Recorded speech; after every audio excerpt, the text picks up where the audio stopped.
आज प्रभु जगन्नाथ आशीर्वाद मुझे दल में जोगदेली आमर एआईसीसी जनरल सेक्रेटरी ऑर्गेनाइजेशन आदरणीय केसी वेणुगोपाल जी नेतृत्व में आज मुझे कांग्रेस पार्टी में जोगदेली एवं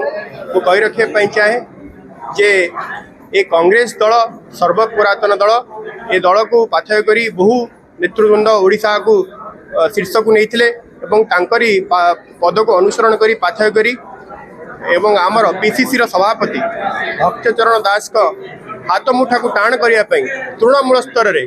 सबु जिले में युव छात्र मान को एकजुट कर वो प्रेस मीट रे कही जे दल 10 वर्ष लास्ट 10 इयर्स हम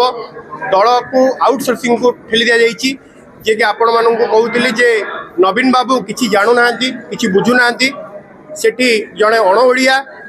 कब्जा कर देइछंती नवीन बाबू को तेणुक से दल में मु अणनिश्वास हो जाइली तेणुक ए दलर राहुल जी आदर्श अनुप्राणित हो मु कांग्रेस रे जोग देली निहाती भाव दल मते जो दायित्व दब मुझे निर्वाह करी